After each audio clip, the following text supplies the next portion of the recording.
You're listening to the ESP, the European Skeptics Podcast, an independent weekly show set out to bring you news, interesting topics and interviews with people mostly from Europe, building bridges and breaking down language barriers to show the world how active and awesome the skeptical movement is in the region. This is episode number 543. I am your host, the Eggman, and I am joined, as mostly always, by Pontus Bookman. Alright, Trips. Hey, son, Brian. Good to have you back on the show. Thanks. I meant to look up how many times you've subbed in for András, but I forgot. But it's in the 20s, I think. It's let's say it's lots, and it's good to be back. So, dear listeners, András is somewhere in the world, we're not quite sure, travelling, working, making merry, no doubts. I'm also travelling. I am not recording from the usual palatial surroundings of Eggo Mansions. I am currently on holiday myself. Don't get too jealous with the glitz and the glamour of my holiday location.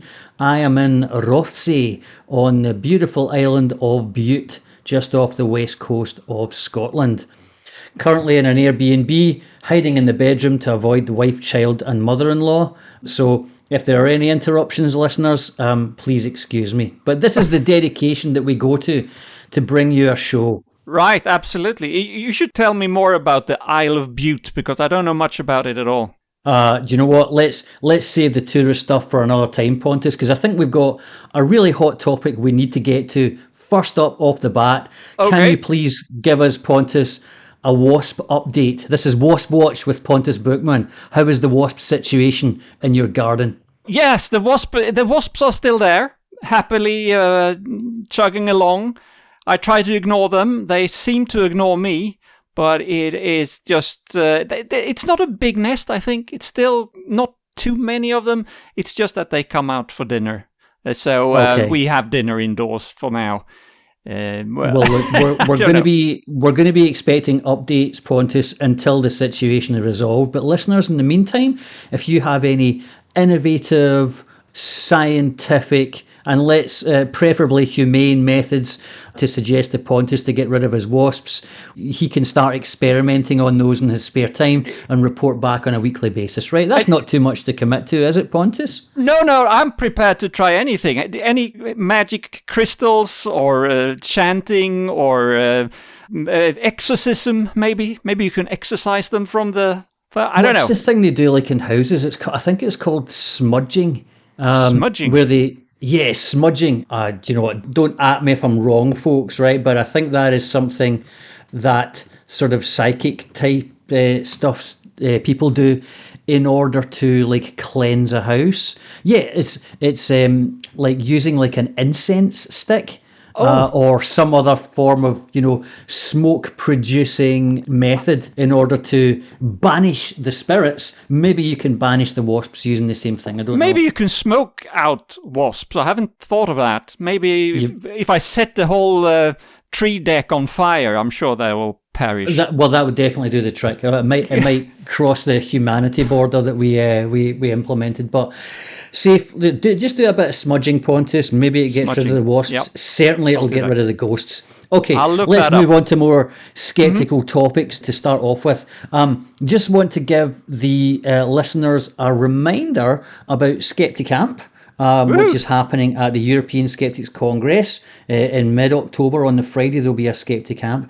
Applications are still open. We are currently waiting for Pontus's application. It's going to come soon, though, isn't it, Pontus? I'm sure. I'll talk to him if I see him. So I'll give him a stern talking to. Yes. Have a word with your people, please. So, deadline in terms of applications, folks, is the end of August. If you're going to the conference, you've got 10 minutes worth of content you want to give, then you can apply to be a speaker at SkeptiCamp. Just go to sitp.online and you'll see the links for the SkeptiCamp there. You can fill in your application. Also, in the skeptical universe, I wanted to mention as well, we're into August. It is the Edinburgh Fringe happening all this month. Massive programme of events, including the Edinburgh Skeptics Fringe programme. And they've got a busy programme going on throughout the month. There are 6 events happening. Monday the 10th, Tuesday 11th, Monday the 17th, Tuesday 18th, Monday 24th, Tuesday 25th. So they'll be happening at 7:20 in the Chamber Room at the Banshee Labyrinth. Amongst the speakers there is some guy called Brian Eggo. He's speaking on Tuesday the 11th. You should go and see that. He's always also, good. I've heard. Yes. Yes. Friend of the Skeptics community, Dr. Kat Ford from the Merseyside Skeptics and from Skeptics in the Pub Online. She's doing a talk on Monday the 24th called The Only Skeptic in Glastonbury. So you may remember the interview. When was that, Pontus? A couple of months ago you guys interviewed Kat about that? Yeah. So if you're in and around Edinburgh in August at all, then try and get along to see some or all of the Edinburgh Skeptics' amazing Fringe programme. And also, look out for skeptical events in your area, Skeptics in the Pub Online, and so on and so on. Great, okay. Great. I mean, I'm very happy that the Edinburgh Skeptics are still at it. They've been doing this for years, decades now, right? Absolutely. Ockham award-winning programme. Exactly. And they had a podcast, used to have a podcast with a very similar abbreviation as this one, the ESP, the Edinburgh Skeptics podcast. Yes. Yeah, we forced them out. They were infringing on our trademark, so we forced them to quit that. It was a very aggressive, violent dispute, which of course was won by the real ESP experience. Good stuff. Indeed. Well done there. Yeah, right. There was one other thing I wanted to mention, and people may know this because most of our listeners are interested in science, of course, but there is this total solar eclipse on the 12th of August. Unfortunately, you have to be in Spain or I think in Iceland as well to get the full show. But people reminded me that you can actually see the partial eclipse from most of Europe. It'll happen around 8 in the evening, so you be better have a clear view of the horizon, so it's not behind a tree or a mountain or something. But if you have a good view, you could still enjoy it. Just be careful, of course. Do not look directly into the sun. Never do that. That's just for Donald Trump and other people. Mm-hmm. And in Sweden, I understand it will be an 86% coverage of the sun, which sounds like a lot. I'm looking forward to seeing that. Excellent. Yeah. So set your alarms, folks, and let us know how you get on. Mm-hmm.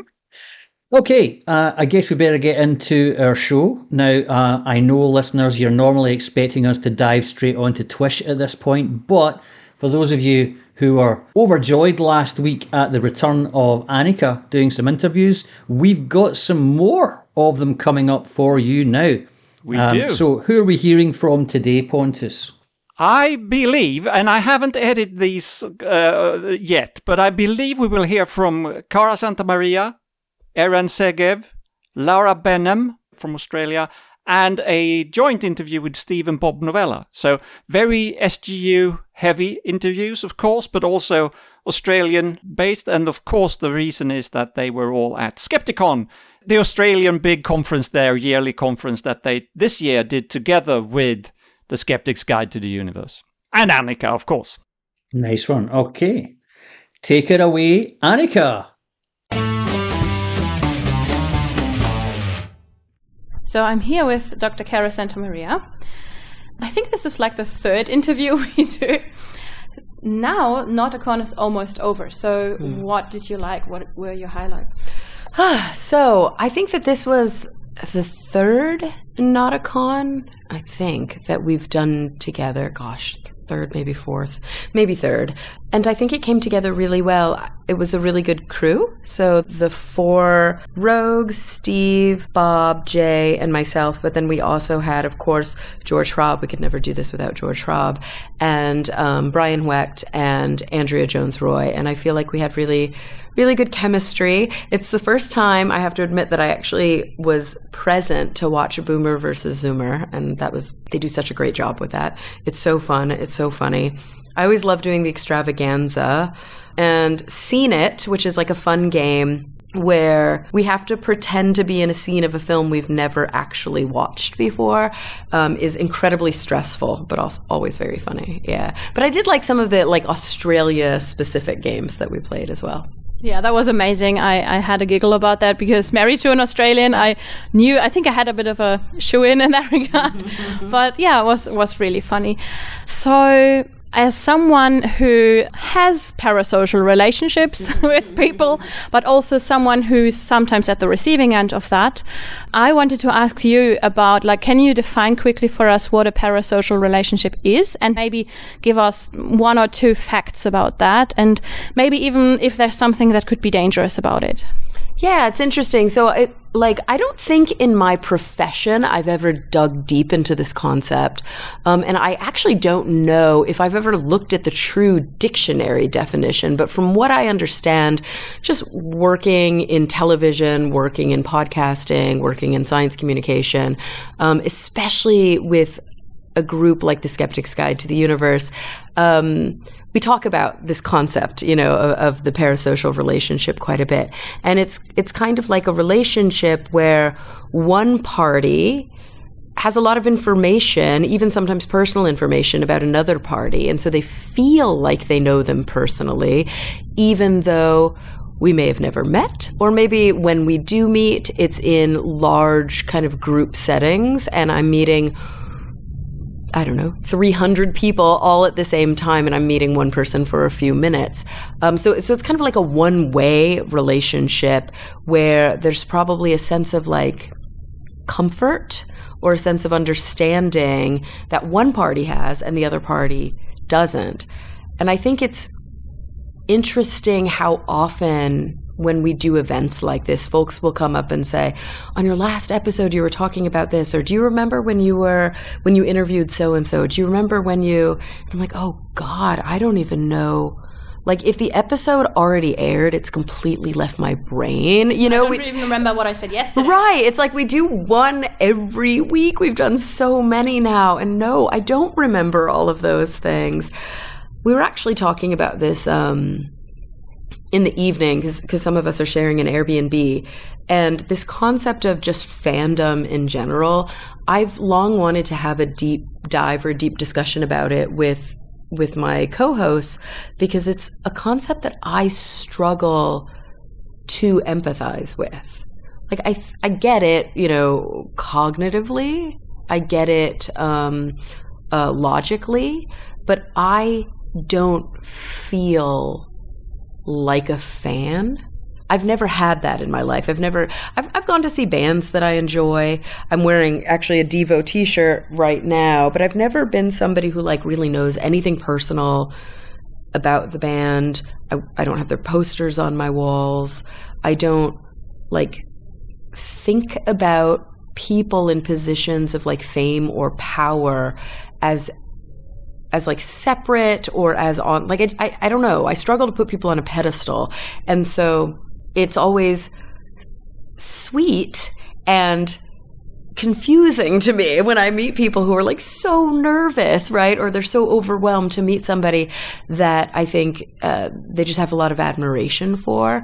Because whenever I meet people, no matter what they've accomplished in life, no matter who they are, I mean, they're people, right? And we're all complicated and we're all flawed, and no one person is more important, is better. So I struggle with understanding where people are coming from when they feel that way. But of course I feel for people anytime they're anxious. I try to do what I can to hold that space and to calm those nerves. Yeah, of course, also professionally in your regards. Are there any dangers? I think like an example that comes to mind is, for example, maybe John Lennon. I don't know if that is a good example for that, or like stalkers or so. Are there any other things where you would say that when people do that, they should maybe be skeptical of their own actions? Yeah, I mean, we've talked about this as well. Like, we get a lot of emails, for example, and usually they're interesting, helpful, engaging, sometimes not very nice, and usually that's fine. But we do have to be careful when we engage back and forth, because there is a small percentage of individuals, for example, who will email us with a crank theory or with, some solution to some physics or mathematics problem. And it becomes very clear very quickly that the person who's emailing might have a mental health concern. And so what we don't want to do is encourage any sort of like delusion, and we want to make sure that we have firm boundaries to maintain safety. Now, obviously, when you're in an in-person situation at an event, one thing I used to struggle with, and luckily I don't see it as much of an issue anymore, is when conferences would book rooms in the same hotel where the event's taking place. Because I do think that there's a certain kind of percentage of the conference goers who, whether it's a neurodivergence issue, whether it's a mental health issue, or whether it's just kind of not understanding the experience that women often have, may come up to you, they talk to you, and you're like, okay, that's nice. And then you're starting to get away, and they're like following you, but it's different if they're following you to the other convention room. Yeah, or to your room. Right. If you're trying to get away and go to your room and you know that people can see where you might be staying, like, of course there's a privacy concern there. Of course, I think, especially as women, better, safe than sorry. And I hate to say it, I've had some real kind of honest and difficult arguments with men about this, but you are guilty until proven innocent. And if you don't like that, take it up with your fellow men. Work it out with them. You've heard the snake analogy, right? Like, we've all heard the man, would you rather be in the woods with a man or a bear? But the snake analogy, like, you're in a huge vat and there's like 100 snakes and only 10 of them are venomous.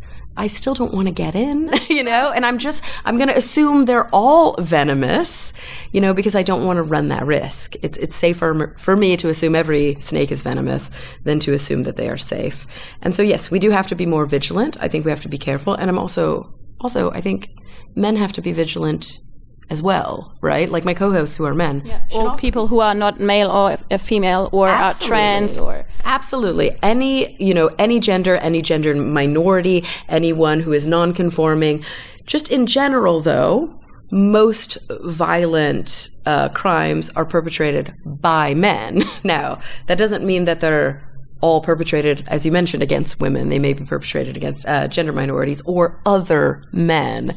But generally speaking, I do feel much safer in like female and gender minority friendly spaces for that reason. And so I love going to conferences. I love going to meetups that are like very queer friendly. They feel a lot safer to me.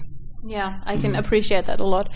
As my last question, is there anything you would like to give a shout out to? Like, I know you have another podcast. Well, I think you're part of 2 more podcasts, if that's correct.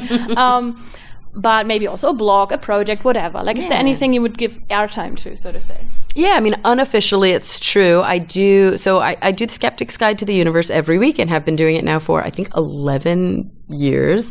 My own show, Talk Nerdy, with Cara Santa Maria. That's very weird to say. Talk Nerdy has been around now, I think, with me, has been around now for, I think, 12 years, which is so just bananas to say.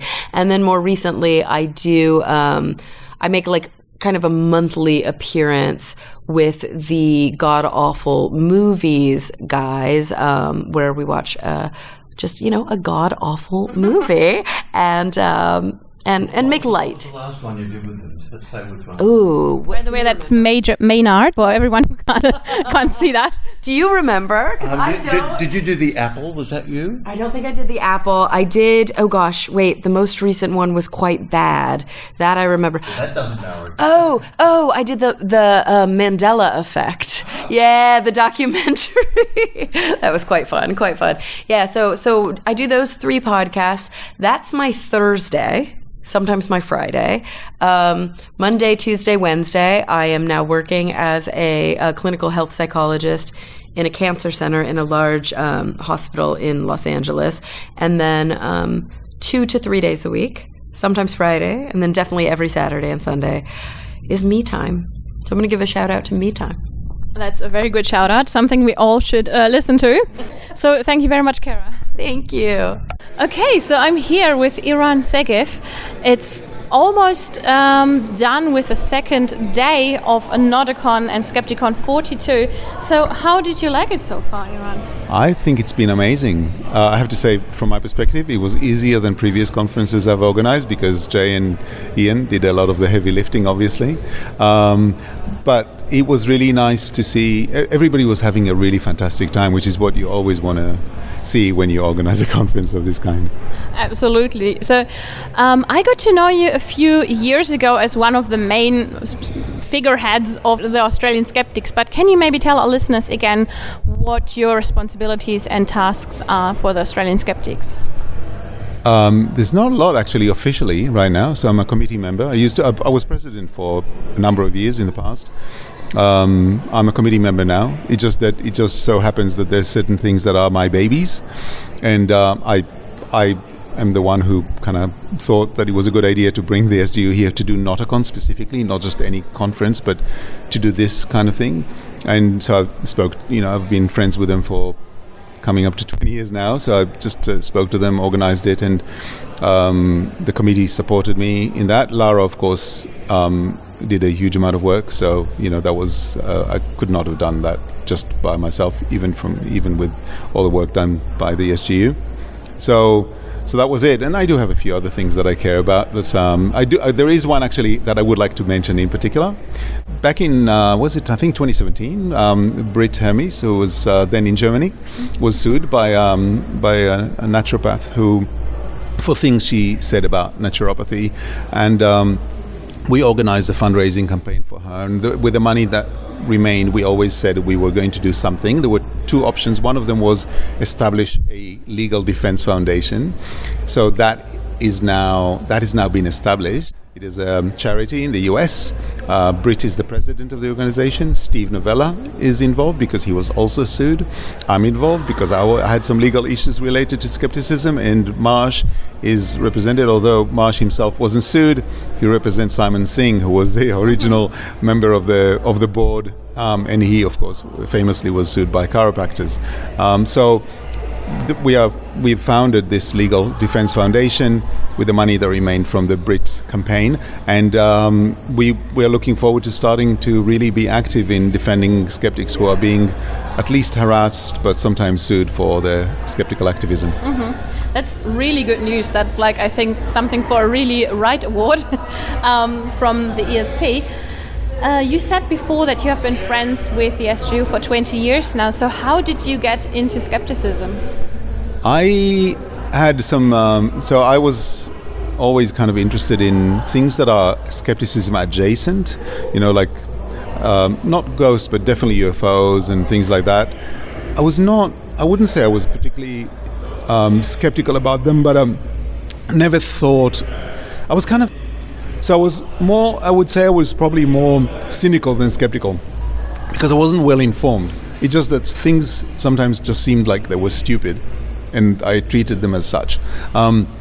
But I've read all the right books. I've read Gödel, Escher, Bach, and then Douglas Hofstadter, who was the member of CSI, of the original CSI, and I read a lot of books by Martin Gardner, and I never knew that any of them, and Carl Sagan, never knew any of them were skeptics. Never even heard about that. And then just by complete chance, my kids went to a school where there was a large bunch of anti-vaxxers. And as a result of something that happened there, I started looking for information about pro-vax information, and I found Australian skeptics. And as soon as I started reading all the things they were talking about, it's like a light bulb went over my head. And it's like I immediately, literally that same day that I found them, I became a member. And within a year, I was already on the committee. And I think 5 years later, I became the president. And it was and it's been a hugely important part of my life ever since. Mm-hmm. That sounds really good. Paths that were already there were then open to take. Yeah. So I got to know you a few years ago when we came over in 2022, and I must say, and I don't want you to blush, you're one of the kindest people I know, and I would like to know how we as skeptics can become kinder without losing our capacity for criticism. First of all, it's easy to be kind to people you agree with. So I think that's it's almost unfair to judge me based on how I treat you. That's true. But I do think that to a large extent, we have to assume that people, most people at least, or maybe the default should be, to assume that people come from a place of caring and wanting to do the right thing. It's obviously not everybody, but I think it's very important for that to be the starting point. At some point, you can be pretty confident that somebody is not well-meaning and that they are trying to take advantage of other people. And there are, of course, cases where we see that. We see psychics psychics in scare quotes, obviously, who we know that they're scamming. We know that they know what they're doing. But I think if you think about people in general as well-meaning but wrong, potentially, as the starting point, I think that helps a lot to treat people with kindness. Mm-hmm. Absolutely. As my last question, is there any organization that you would like to give a shout out to, or is there anything, like, is there a way for people to find you? Do you have like a blog or a video project or anything like that? Yeah, so I would really like people to keep an eye on the Skeptics Legal Defense Foundation. We have a website that's very basic at the moment. It's skepticslegaldefense.org. That's both with an S and a C. So we cater for both Americans and English spelling. That would be nice. Obviously, the SGU do tremendous work. I think it's really impossible to overestimate the amount of the impact that they're having on the world of skepticism, on the world in general, in their activities. It's really quite extraordinary what they've been doing for the past 20 years. And look, skeptical organizations everywhere are doing whatever they can. I think podcasts obviously play a very important role. There's ESP is very important. Richard has been diligently running with the Skeptic Zone for I don't know how many years. I haven't contributed for the past 6 or 7 years, but it's really the level of work and the level of investment that goes into these things is quite significant. And even things like you travel on holidays with your husband and daughter, and you attend a conference which you paid for, and here you are recording interviews and trying to meet people and trying to have an impact. I think these things are really important. The problem is that very often it feels like it's small, but I think it's cumulative. Yeah. And the butterfly effect almost. Yeah, absolutely. Yeah. It's cumulative, and people have. Not everybody will like every podcast, so it's important to have a multitude of podcasts. And I think it's just all of these things are very important. So I think there's a lot of people doing good work. Awesome. Thank you very much, Eran. You're most welcome, Annika. Lovely to see you again. Thank you.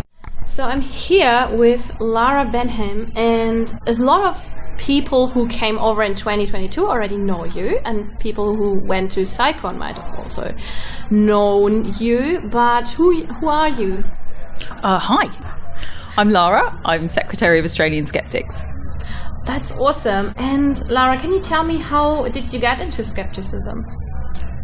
Yeah. So I used to be, some people know this story, but I used to be on the other side of this. So somehow I managed to get a physics degree and become a physics teacher. I managed to get a physics degree, and I've been teaching physics, but I still had some beliefs that I now know really are pseudoscience, that I think I picked up from watching the X-Files and being obsessed with all of that.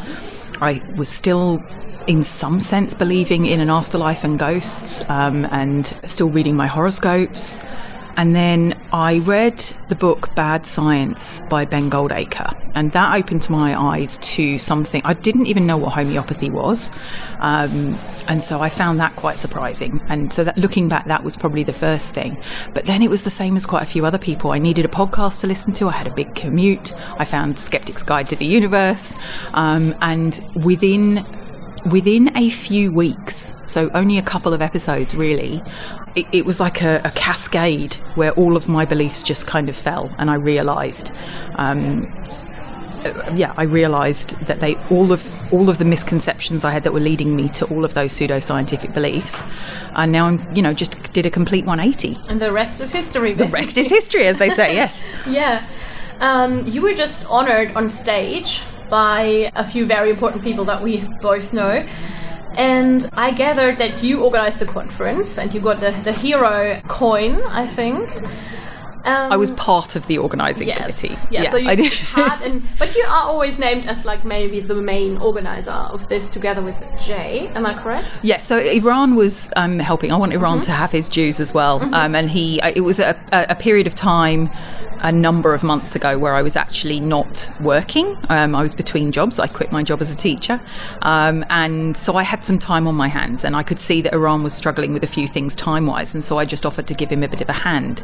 And then I haven't really organised a big event or convention before, and I started to kind of enjoy it and do more and more. And now I do have a job, but I'm doing this on top of it, and it has been one of the best experiences of my life. I have loved it.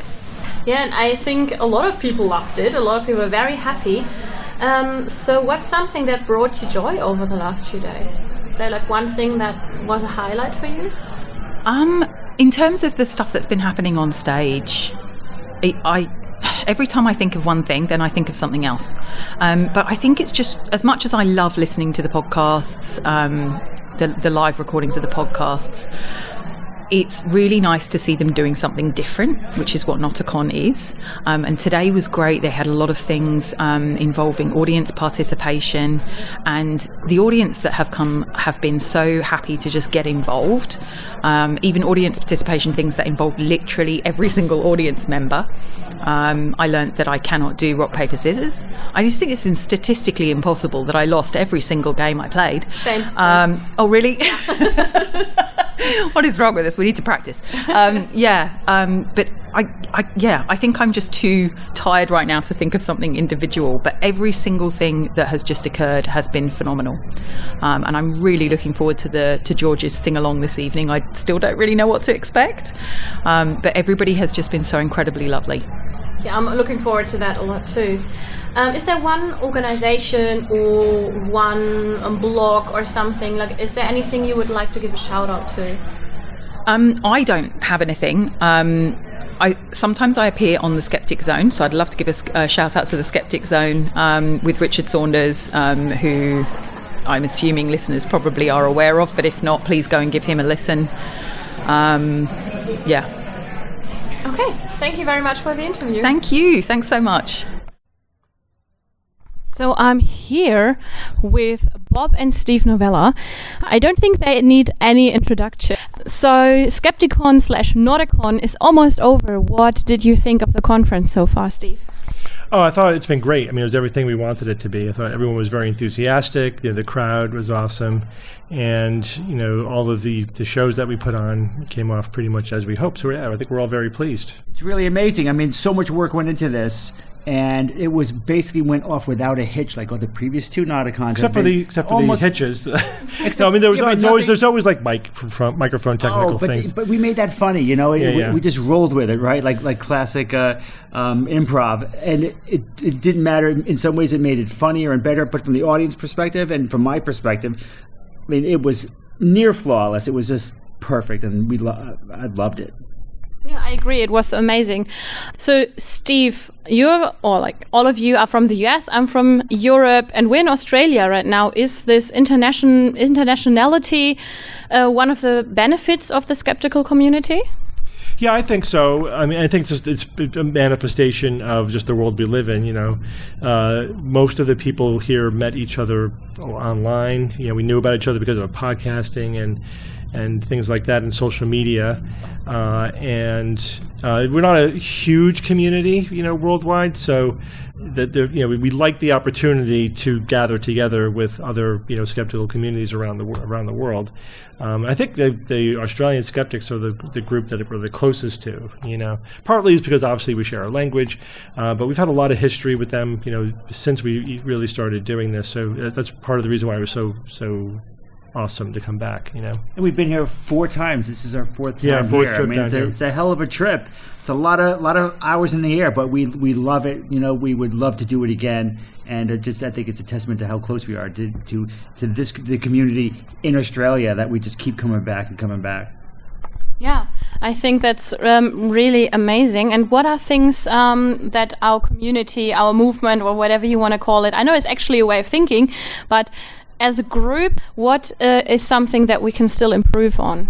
Yeah, that's a really good question. I think that we focus a lot on education, especially educating each other, because skepticism is not a destination. It's a journey. It's a lifelong way of thinking, and you're never done with that. So we do tend to focus a lot on that, which is great. I think that's what the community is for, and we do a lot of activism. But I think we could do a lot more activism to get out of our community and go out there and do stuff. But again, it's challenging as a small community that doesn't really have a lot of resources. So I think we do the best we can. But I would like to see, more lobbying or outreach. I think we have to continually think of new ways to do that and not just keep doing the things that we've been doing. Are there any skeptical billionaires out there that we could talk to? Unfortunately, I don't think so, but that would be wonderful. That's some of the dreams that I have. Having somebody that really has the means to help, that has money that would want to invest it into something like us instead of just the crazy stuff that they're investing in. I don't know. It's just a pipe dream, I think, unfortunately. You actually gave me a very good segue to a question about SpaceX, because I was wondering, how can we keep joy in these exciting SpaceX launches and whatever, when at the same time the people behind it or the context behind it is problematic? So how do you manage that, or do you manage that? It's tough, obviously. For me, I try not to think of Musk when we talk about that. I think of the engineers, the people that are doing the real work, that are actually making it happen. Those are the people that I would like to think about and appreciate what they've done, and not anyone else, because they're the real heroes here. Yeah, and also people are complicated, right? There's no pure heroes out there. People are capable of doing good, awesome stuff and terrible, bad stuff at the same time for their own quirky reasons. And so we just have to be comfortable with that. And it sucks, but it's SpaceX made really legitimate advances in rocketry technology that have dramatically reduced the cost of getting stuff into space, and has increased the possibility of further space exploration and further space technology. But at the same time, Elon Musk has an application before the FCC to put 1 million satellites into space for AI data centers. It'd be disastrous. I can't imagine. Hopefully it won't happen. But, so we're dealing with, that's two sides of the same coin right there. And we just have to keep advocating for the good parts, pushing back against the bad parts, be comfortable with nuance and complexity, and realizing that nothing is either all good or all bad. And we just have to, take it as it is and try to make the best out of it as we can. Okay. As my last question for you, do you guys have anything you would like to give a shout out to, like a podcast, haha, or a book, a blog, a project, whatever?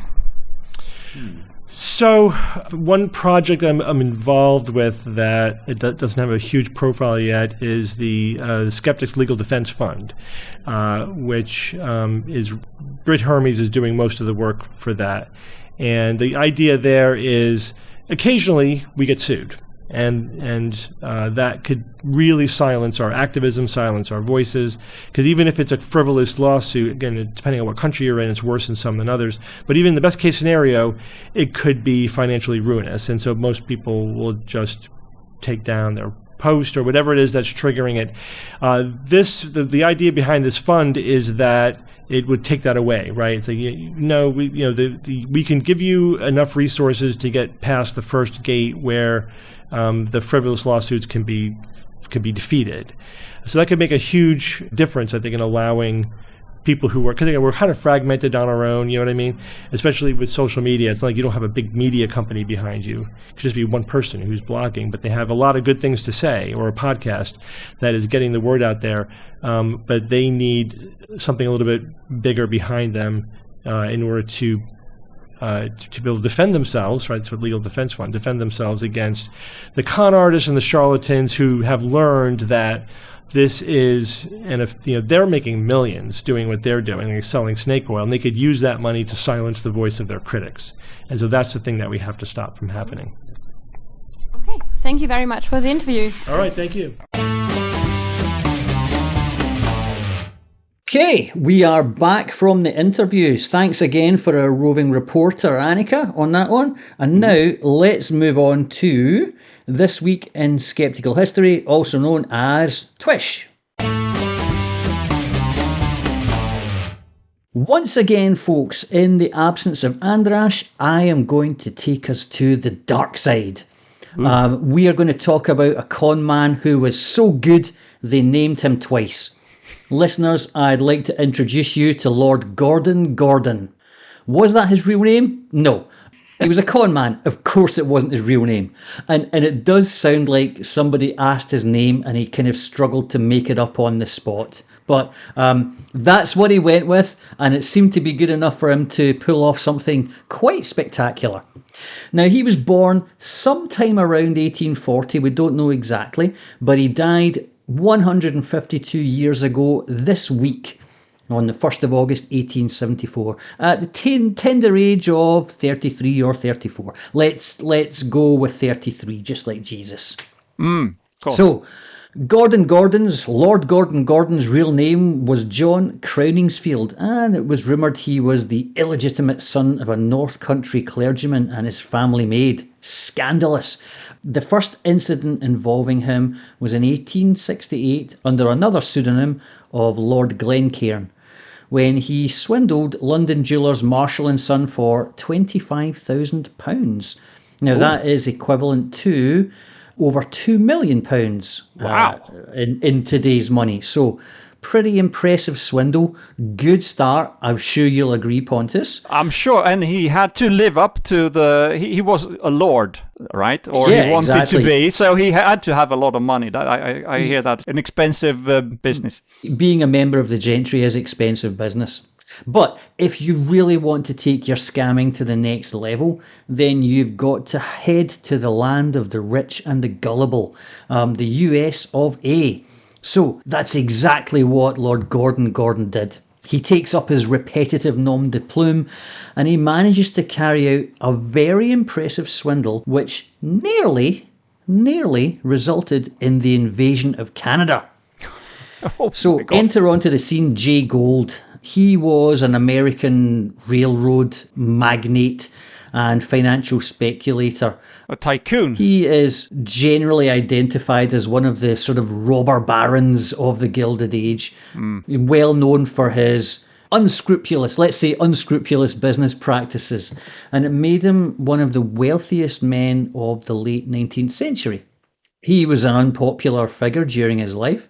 His net worth is equivalent to being a multi-billionaire today, so that probably tells you everything you need to know about his ethics. So, in 1873, Gould attempted to take control of the Erie Railroad by recruiting foreign investments. The main foreign investment that he went looking for was from somebody called Lord Gordon Gordon, supposedly a cousin of the wealthy Campbell clan who was buying land for immigrants. So Gould bribed Gordon Gordon with $1 million in stock. But Gordon Gordon, of course, was an imposter, and he cashed the stock immediately. Cheeky move, right? So Gould obviously sued. It went to trial, and when he was let out on bail, Gordon Gordon did what most con men do, ran off to Canada to avoid the wrath of the American government, right? Mm-hmm. Gould, unfortunately, was unable to convince the Canadian authorities to hand him back over. So he and some of his associates, including some future members of Congress and then Mayor of Minneapolis, hopped over to Canada to try and abduct him, right? So, and they were successful in managing to grab Gordon, but before they got back over the border, they were arrested, put in jail. The Canadian authorities put them in prison and refused them bail, which led to an international incident between the US and Canada. Minnesota Governor Horace Austin demanded their return when he learned they'd been refused bail, and he put the militia on full readiness. Thousands of Minnesotans volunteered for a full military invasion of Canada. Wow. Yeah, thankfully it was averted. The Canadian authorities saw sense and released them all on bail and punted them back over the border into the USA of A. Not including our friend Lord Gordon. He stayed naturally in Canada and believed himself to be safe because the crimes he'd committed, although sizable in financial value, the type of crime, it was grand larceny and embezzlement, they weren't serious enough to warrant extradition. So he thought he was safe. Mm-hmm. Unfortunately, though, for our double-named hero, the news of this scandal made its way back over to Europe and in particular the UK. So the jewellers who he had robbed years before sent a representative to Canada who identified him as Lord Glencairn, the one who'd ripped them off. Now, of course, Gordon tried to fight that, claimed it was a smear campaign created by Gold and his associates, but the Canadian authorities considered the charges serious enough to deport him back to the UK. Gordon knew that his number was up. He held a farewell party in his hotel room where he gave expensive presents to his guests. And charged it to the room, I suppose. Probably charged it to the room in true conman style. And then he shot himself on the 1st of August, 1874 in Headingley. That's Headingley, Canada, not Headingley, the cricket ground in Yorkshire. Of course. So rather than facing the authorities, he took himself out. So, dear listeners, take a moment to consider the complicated morality of stealing from rich people, stealing from thieves, if you like. Never trust a man with repetitive names, and raise a glass to Lord Gordon, who cashed out in style this week 152 years ago. What a story, right? Yes, quite a cautionary tale also on how to not maybe live your life. Even, I'm sure he had a good time, at least partly, but... Yeah, look, I mean, he burned bright and then faded away quickly. That's not always the best way to go, but... That's a rock and roll lifestyle. It is what it is. But yeah, I'm sure, listeners, you can learn some kind of lesson from the plight of Lord Gordon. Okay, that's it for TWISH. Let us jump onwards and hit the news items. Chickenpox is by some considered pretty harmless. It's a childhood disease, but it can be really nasty. And in my experience with my children, it takes roughly 2 weeks of suffering to recover from. So regardless of everything else, it is not very pleasant to have.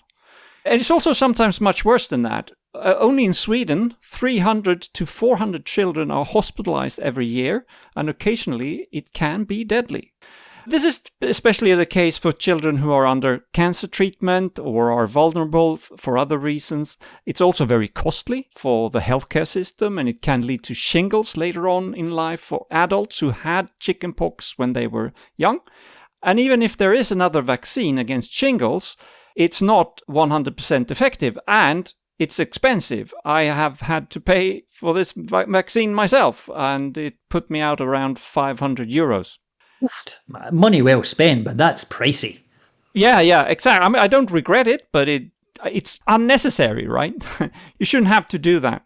Because if enough children got the chickenpox vaccine, it would actually be possible to eliminate chickenpox and by extension also shingles. Now, listeners with exceptionally good memory, and I think that's most of you, may remember a Really Right award that we handed out in January of 2019. That's episode 156, no less.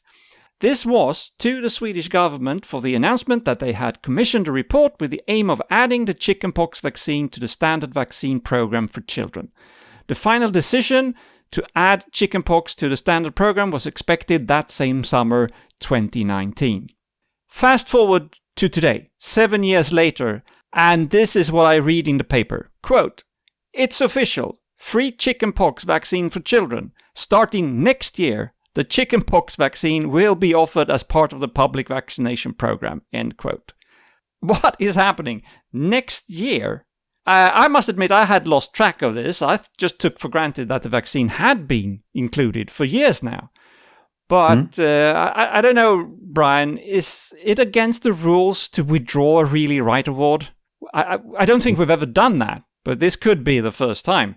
I mean, no precedent set, but I think it's fair. I mean, eight years by the time they get it out, I don't think they deserve much in that respect. They could get a new prize for procrastination or something. Yeah. But seriously, this has created a lot of unnecessary suffering for all of these years. And the future shingles cases that could have been avoided, typically it takes up to 50 years for shingles to develop after you've had chickenpox. So this delay will be directly responsible for shingles cases that will happen way down in the future. And I looked a little bit, tried to see how many countries in the EU who have included the varicella vaccine, as it's called, the vaccine against chickenpox in their standard programs. And about 2/3 of them have that now.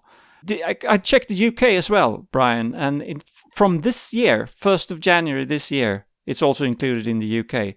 But we in Sweden will have to wait until next year, and I think that's totally unnecessary and appalling, and I don't know why the politicians have dragged their feet for so long.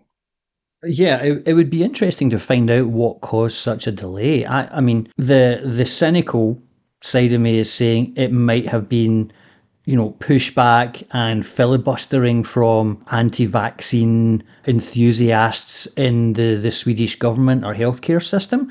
But I don't know. The wheels of government, we do expect them to move slowly, not 7 or 8 years slowly, but certainly slowly nonetheless. So maybe there was, there could also be problems with like procurement and rollout schedules and everything like that, like logistical and administrative difficulties. Again, not 7 or 8 years worth, but it would be interesting to know if anybody has any insight into who's been dragging their heels in the Swedish healthcare system. Please write in and let us know, dear listeners. Yes, please. Okay, let's move on. We have another story now, this one on the BBC website. Headline, AliExpress fined record €550 million by the EU for allowing sale of illegal goods. Pontus, have you heard of AliExpress? Yes, I have heard of it, of course, but never used it. Nor have I, and probably a wise move on both our behalves. AliExpress is a global online retail marketplace owned by China's Alibaba group. I think many people might be more familiar with the Alibaba brand rather than AliExpress. So AliExpress is, I guess, kind of like eBay or Amazon. It kind of acts as the middleman platform rather than making or storing the products itself. And it deals with sort of single item sales or smaller quantity scales, unlike Alibaba, which is kind of focused on bulk and wholesale. So if you are a portal for independent sellers, then surely you run the risk of entertaining fraudsters and morally questionable types who are happy to sell dodgy or even harmful products. Yes, absolutely you are. Does that mean that you, as the company owning that portal, bear some responsibility for vetting and monitoring the people selling on your platform? Yes, it does. Does that mean if you fail to do so, then in an ideal world you'd face some kind of punishment for that failure? Yes.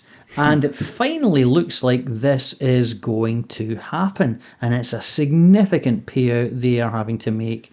But let's have a quick look at some examples of the dangerous or fake products they've got. Right, so let's do a quick rundown of these, Pontus. Brace yourself, this is going to get messy. All right. Toxic slime and toys with hazardous chemicals. So kids love their slime toys. Some of the slime toys being sold on AliExpress contained excessive amounts of the element boron, which I understand is not healthy, over 13 times the legal limits. Some also contained phthalates and carcinogens as well. There were unsecured button batteries in many products, which risk obviously internal chemical burns. Those like battery compartments, and sometimes we know it's fiddly to have to get out your little screwdriver and open it up. Yeah, but that's by design. That's by design. It's to stop kids getting in there. So many products being sold on AliExpress did not have those basic safety measures on their battery compartments. There were also Montessori pull string toys. Those are the sort of ones that parents who don't want their kids to deal with the electronic stuff get for their kids. You know, those like handmade type things. So the 3-in-1 Montessori pull string baby toys sold had cords on them which were nearly double the legal length limit, presenting a severe risk of strangulation. There were toys with loose magnets in them. There was a doctor playset that had small parts that detached easily, which are obviously choking hazards. There were baby prams or strollers that had faulty restraints on them that were prone to sudden failure. So that's just part of a much longer list. According to, quote here from the EU tech chief, the brilliantly named Henna Virkkunen, the spread of counterfeit clothing, unsafe toys, dangerous cosmetics, and other illegal and harmful products is not an avoidable cost of shopping online. It is a failure by AliExpress to comply with its obligations. That is what merited this fine. Now, Pontus, let's imagine that you are a high-up executive in AliExpress. What type of response would you give to that judgment? Something like that, I think. Not very impressive. No. For someone who worked in the corporate world for so many years, I thought you'd be able to cobble up a standard corporate response, because that's exactly what we got from AliExpress. All right. Quote from Teach them. me. AliExpress has been and continues to be committed to meeting our obligations to consumers. We invest substantial resources in risk assessment and mitigation, product safety and consumer protection. Today's decision and disproportionate fine ignores our sound risk management framework and the significant proactive enhancements we have made. We will appeal the decision. So we'll see how that pans out in terms of their appeal, but it's a kind of a boilerplate response, essentially denying everything that has been lobbied against them. So in many cases, people were complaining about fake products or dangerous products, and the AliExpress folks were doing nothing about those reports, right? So leaving them up for sale even after they had been reported.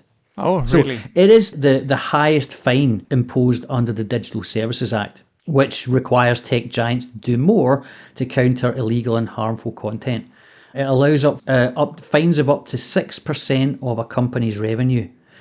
But Alibaba, the parent company, had a global turnover of 122 billion euros. So even though it's a massive penalty, it's certainly far short of what could have been issued. And if you're looking at pure profit, we don't have figures for AliExpress directly, but the parent company Alibaba reported a net income profit of about $17 billion in 2025. So even though it's a sizable fine, is it really enough to hurt them enough to make any meaningful changes? Possibly. I think only time will tell on that. AliExpress have to come back with a sort of a action plan by October to try and figure out to document exactly what they're going to do. Yeah, so, what they're going to do. So what are they doing right now? Are still the products are still there? Well, that's it. They're already saying hey, we already have measures in place, but they're going to have to report back to the EU with additional measures to try and address those. So I'm going to give some kudos points to the EU. It's worthwhile mentioning that the UK, now no longer part of the EU, does not have any sort of process for examining and fining such companies. So it's another failure of protection for the UK now that we are not part of the European Union. The EU has also fined Temu €200 million for allowing the sale of illegal products and dangerous products as well. And also Elon Musk's X was fined €120 million last year after the Commission said allowing users to pay for blue tick badges was deceptive because the media platform was not meaningfully verifying who was behind those accounts and exposed users to scams. No surprise there. But again, nice to see that the EU have got some teeth and they're actually enforcing it.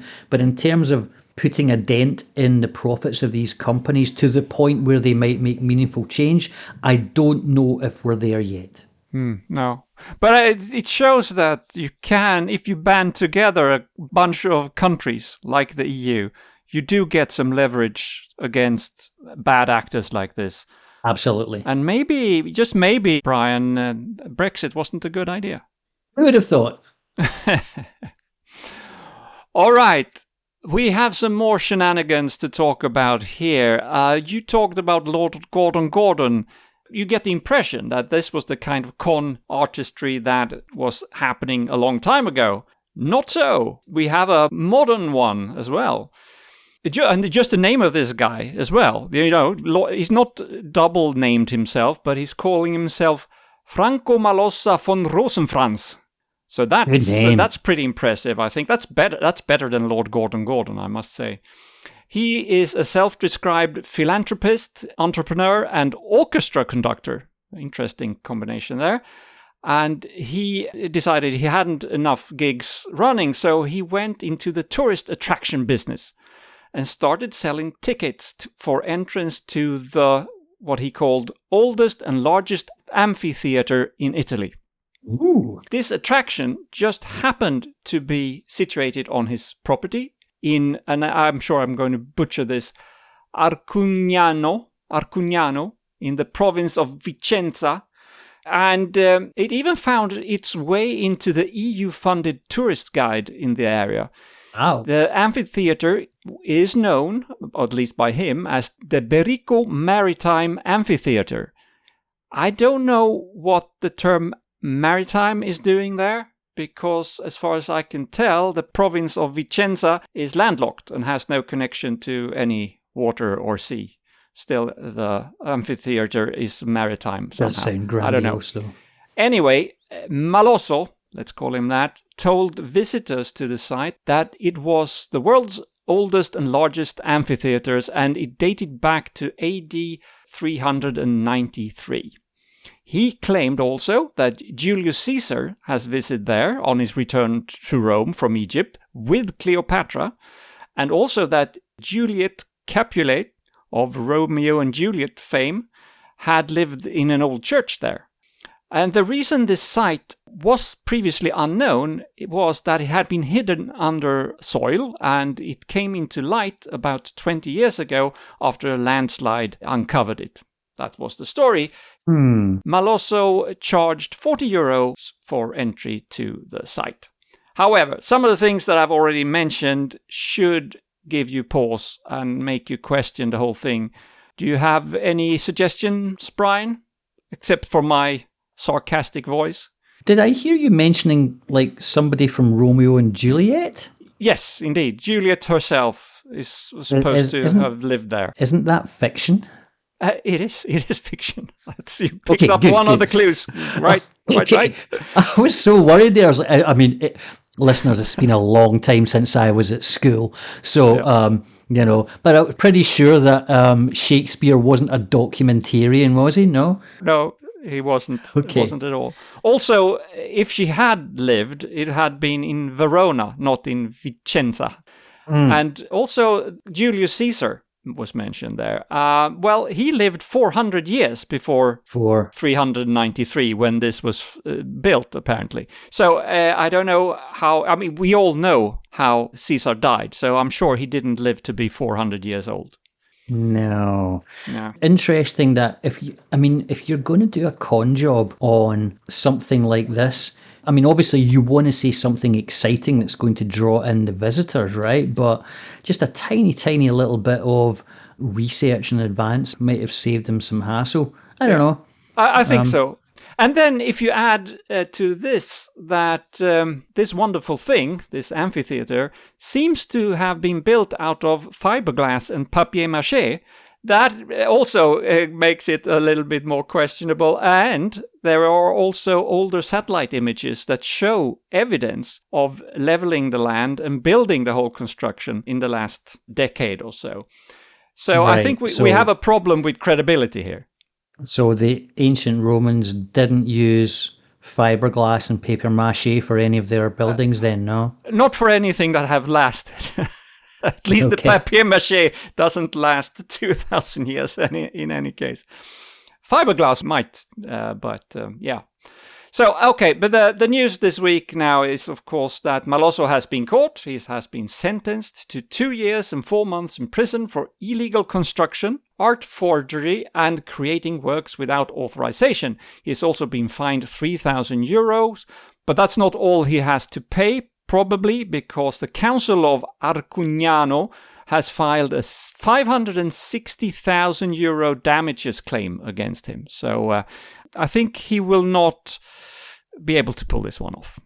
Okay, so comparing our con artists for today, better name for this one. Yes. But, lack of research, poor show, and taking money off nice little tourists rather than horrible rich people. Poor marks. I think Gordon wins the prize for best con man on the show today, but good effort by this Italian con artist. Just try a little bit harder next time, please. Okay, folks, that brings us to the end of the news segments. We are now going to move on to find out who's been really wrong or who's been really right. Pontus, over to you. Yes, this week's award comes to us from listener and good friend Tor. You remember Tor, Brian, right? I do remember Tor. Hey, Tor, how you doing? Yes. We have met him, of course, many times at QED in Manchester, and we also interviewed him way back in episode 397. That's 3 years ago. Tor is an airline pilot, and in that interview we made with him, he revealed that quite a few of his colleagues claim to have seen UFOs. Even in the case when Tor explained to them that it was just a launch of Starlink satellites. Makes you wonder about airline pilots in general, I think. I'm sure they're flying the planes just fine, but stick to flying planes, please, pilots. Anyway, this award is not about UFOs. It's about someone else who is pretty spaced out, though. Listeners may be aware that Princess Märtha Louise of Norway, I know probably the Anglophiles of this podcast would pronounce her name Martha, but she is called Märtha. Märtha Louise of Norway. She's not only the fourth in line to the Norwegian crown, she's also very active with alternative therapy and spiritual healings and practices, and she is a self-described clairvoyant. In addition to that, she is married to the American self-proclaimed shaman, Durek Verret, who also is into all kinds of nonsense. Of course, among other things, he in early 2020 published a cure, quote-unquote, for COVID-19.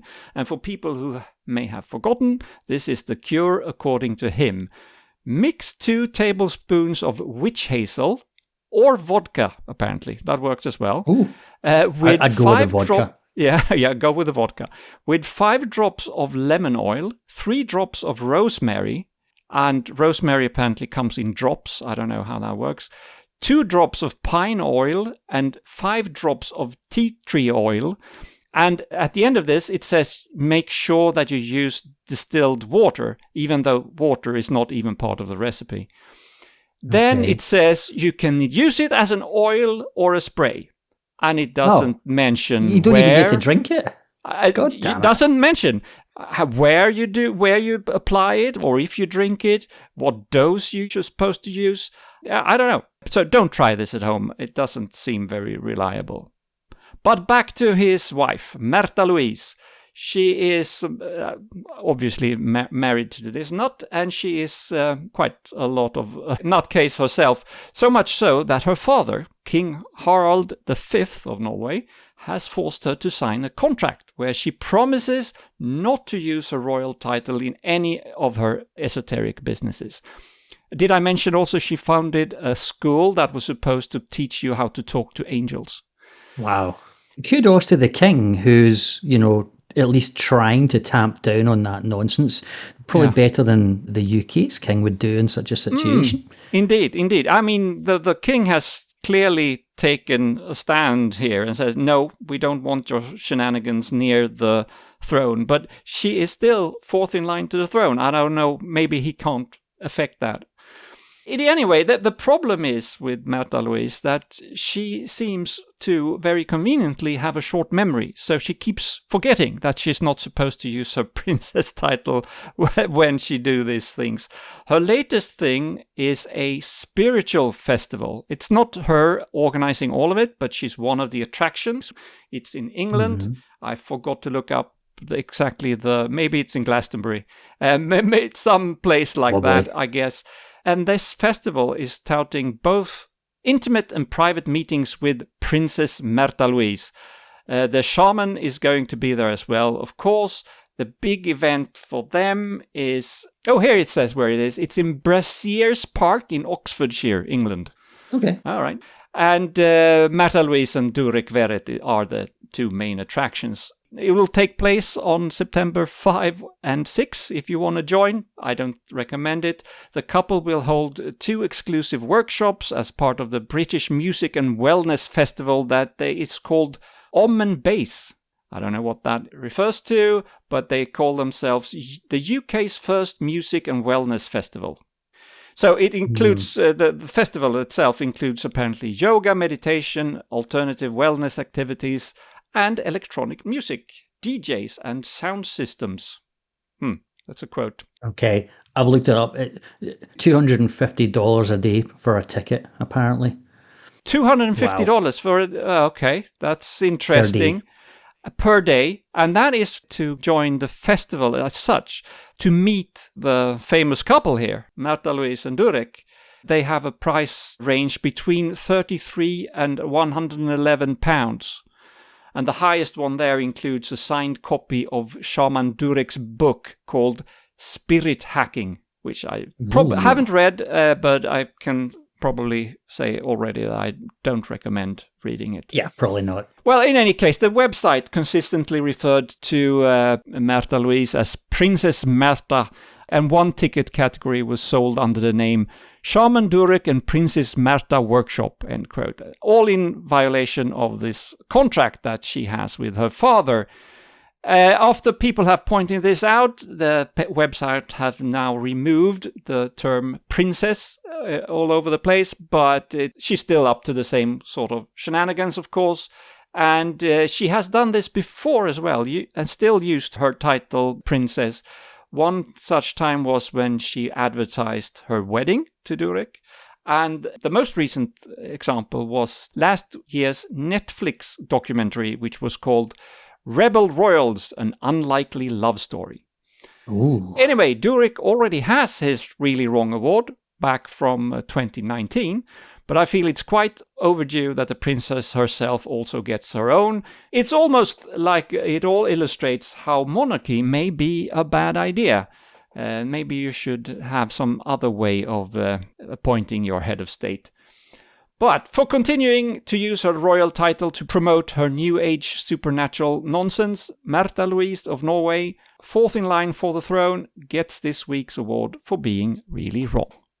Congratulations, Märtha or Martha. And it's quite cute now that they both have a really wrong award. They can put it up in their bathroom, put both awards up in their bathroom or something. That would be nice in their house, I'm sure.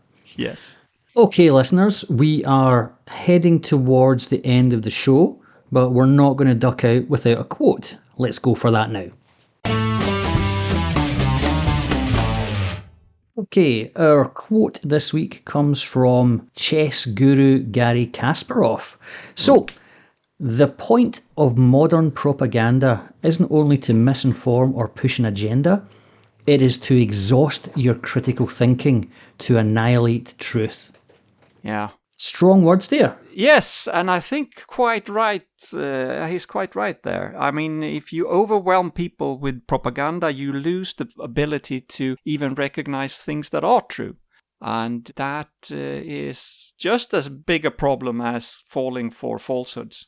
Well, for sure. Like I think we all feel it ourselves. There's such a bombardment of nonsense coming from all directions that it's very tiring to try and keep on top of it. So, Kasparov wrote this quote shortly after the 2016 US presidential election. Unsurprisingly, amid intense, discussions surrounding computational propaganda, fake news, state-sponsored disinformation, etc. It turns out that since he retired from professional chess, he's become a prominent political activist, an advocate of global democracy. And that, of course, is very much at odds with what's going on in Russia at the moment. So he is not looked upon fondly by Vladimir Putin, to the point where he actually left Russia in 2013 out of fear of political persecution. He eventually based himself in New York, and he also has gained Croatian citizenship. He served as the chairman of the Human Rights Foundation from 2011 till 2024. So it's really nice to see that someone who was, I guess, best known for being a chess grandmaster and famously took on the IBM Deep Blue computer at chess back in the, when was that, 90s. He's gone on to I guess, try and be a leading light for democracy and critical thinking in a country where it appears to be frowned upon. So good work, Garry Kasparov. Very good, very good. Okay, with that in mind, folks, we are now at the end of the show. So thank you all for listening. Tune in next week to hear Pontus's Wasp Watch update. I'm sure it's going to be amazing. Hopefully András will be back from whatever corner of the world he's in now, and we get back to normal service. So thank you very much to you as well, Pontus. Thanks a lot. And get up, you folks.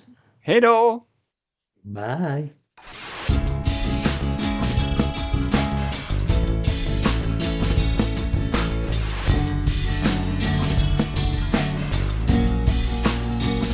This has been your ESP experience. The show is produced and recorded by TheESP.eu. Join us again next time, but until then, please send your feedback and comments to info@TheESP.eu.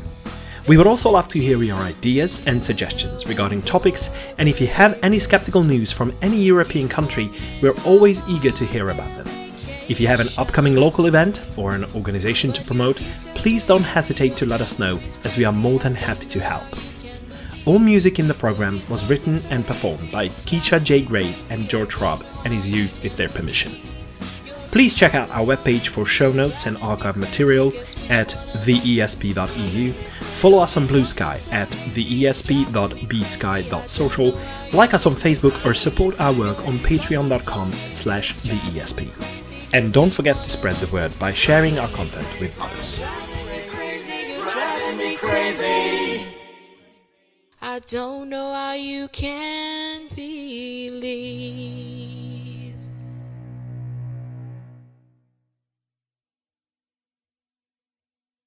Should we go for it? Right, give me a second. Let me get a drink of my coffee. The Australian.